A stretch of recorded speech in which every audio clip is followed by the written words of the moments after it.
কি চাস রুমিতা? রুমিতা কোথায় দেখো সব নিচ্ছে বারুন বসাও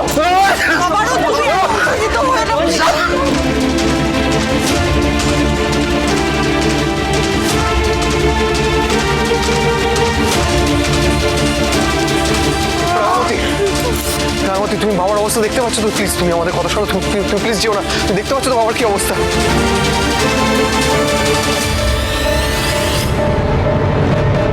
রাঙামতি,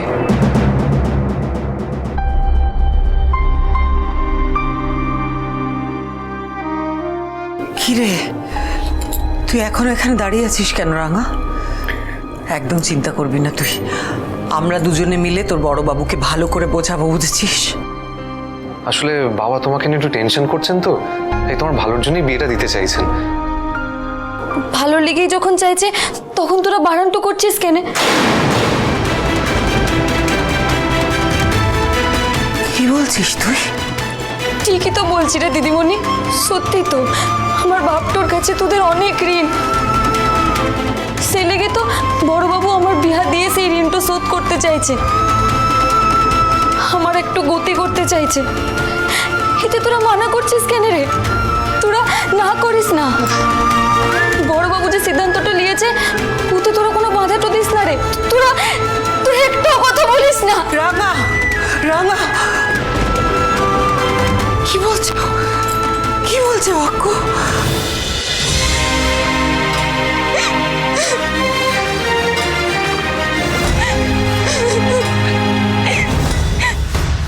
বড়বাবু তোর যদি কিছু হয়ে যায় আমি তো নিজেকে কোনোদিনও ক্ষমা করতে পারবো না।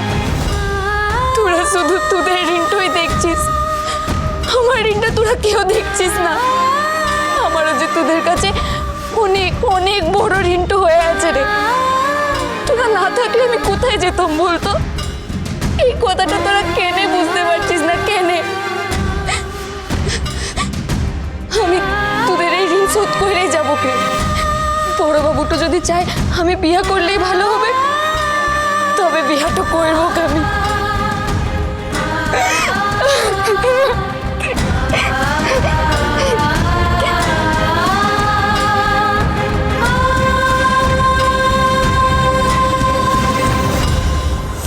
নিশ্চয়ই আঙ্কেল মনে করেছেন যে এই বিয়েটা দিলে রাঙার ভালো হবে। আর যদি এমন কোনো ছেলের সাথে বিয়ে হয় যে রাঙার সমস্ত স্বপ্ন ইচ্ছে পূরণ করবে, তাহলে তো বিয়েটা হলে ভালোই হবে। যার সঙ্গে রাঙামতির বিয়ে হোক না কেন, একবার রাঙামতি বিয়ে হয়ে বাড়ির থেকে চলে গেলে ওর জীবন সম্পর্কে আমরা আর কিচ্ছু বলতে পারবো না। একবার বিয়ে হয়ে গেলে ওর সব সিদ্ধান্ত স্বামী আর পরিবারই নেবে, আমরা নয়। আরে বাবা, তারা যে ভুল ডিসিশনই নিয়ে নেবে এটা কেন ভেবে নিচ্ছ তুমি? হতেও তো পারে তারা রাঙার সমস্ত ইচ্ছে স্বপ্ন পূরণ করবে। তুমি শুধু শুধু এত ভাবছো একলব্য। আর দেখো, রাঙার জন্য কিন্তু দিন রাত চিন্তা করে করে আঙ্কেল অসুস্থ হয়ে পড়ছেন, তাই জন্যই কিন্তু আমি আঙ্কেলের সাপোর্ট করতে বাধ্য হচ্ছি। আমি তোমাকে হয়তো ঠিক করে ব্যাপারটা বোঝাতে পারছি না। মেয়েটার কোনো মতেই এই মুহূর্তে বিয়ে করার ইচ্ছেটা নেই। ও শুধুমাত্র বাবার কথা ভেবেই বিয়েতে সায় দিয়েছে, মত দিয়েছে। সবকিছু জেনে বুঝেও কি করে এই বিয়েতে সায় দিয়ে বলো তো? রাঙার ডেস্টিনিতে যদি বিয়ে থাকে তাহলে তো ওর বিয়ে হবেই। আচ্ছা, আমি কি কোনোদিনও বিয়ে করতে চাইতাম? আমিও তো ভেবেছিলাম আমি কোনোদিনও বিয়ে করব না, কিন্তু আমার ডেস্টিনিতে কি আছে?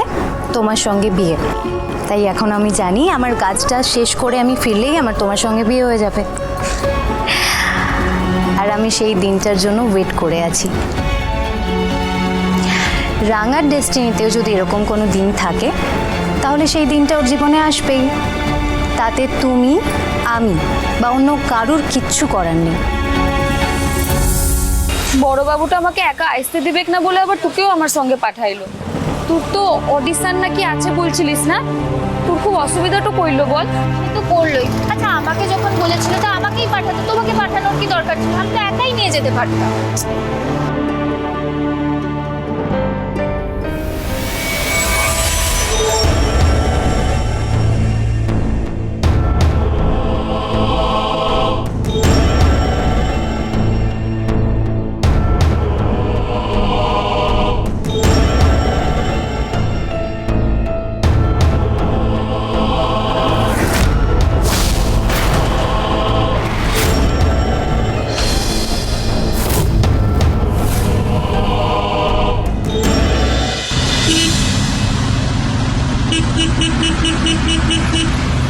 কি রে বউ?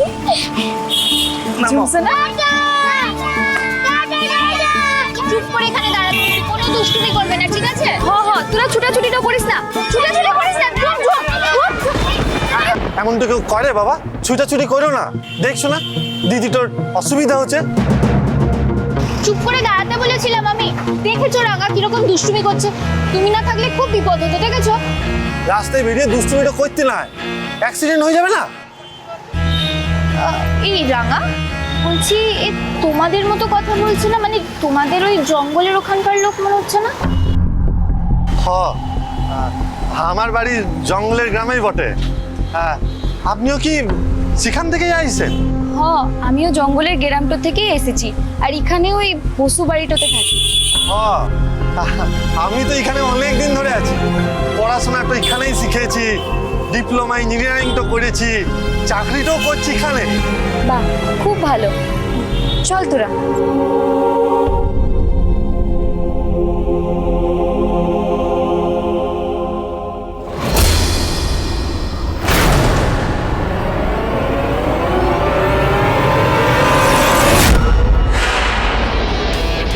আরম্ভটা তো ঠিকঠাকই হলো।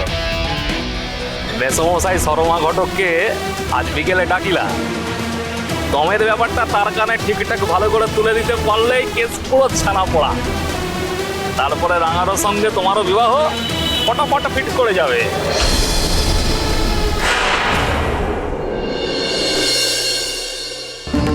না, এটা মেনে নেওয়া যায় না, মেনে নেওয়া যায় না এটা। তোর বাবা ব্যাংক থেকে বাড়ি ফিরলেই আমরা কথা বলবো, ওকে বোঝাবো, কিছু একটা করতে হবে। বাবা অলরেডি শর্মা ঘটককে আসতে বলে দিয়েছেন, খানিকক্ষণ বাদেই উনি চলে আসবেন। তোমাকে নিচে থাকতে হবে, বাবা আমাকে সেটা ফোন করে বলে দিয়েছেন। তবে আমি থাকতে পারবো না, সবার সঙ্গে বসে রাঙামতির জন্য পাত্র বাছাই করা আমার পক্ষে সম্ভব নয়। I am sorry.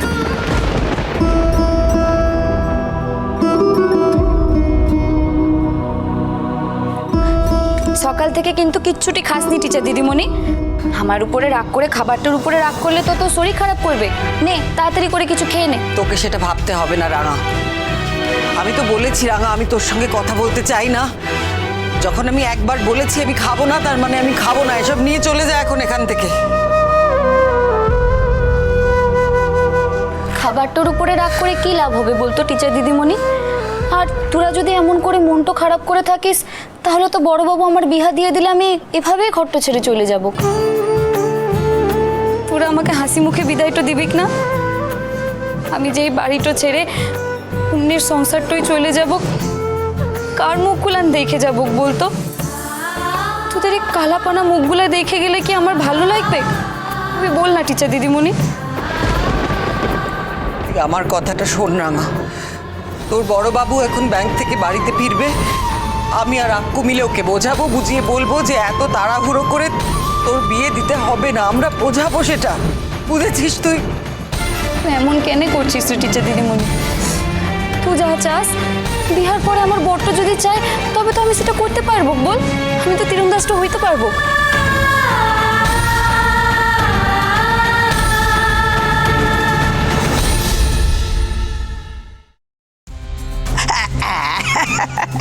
এই এই এই এই ছেলেটি হলো একেবারে ওই রাঙামতির উপযুক্ত। এই দেখুন,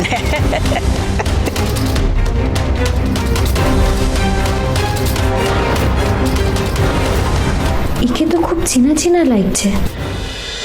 রাঙামতি।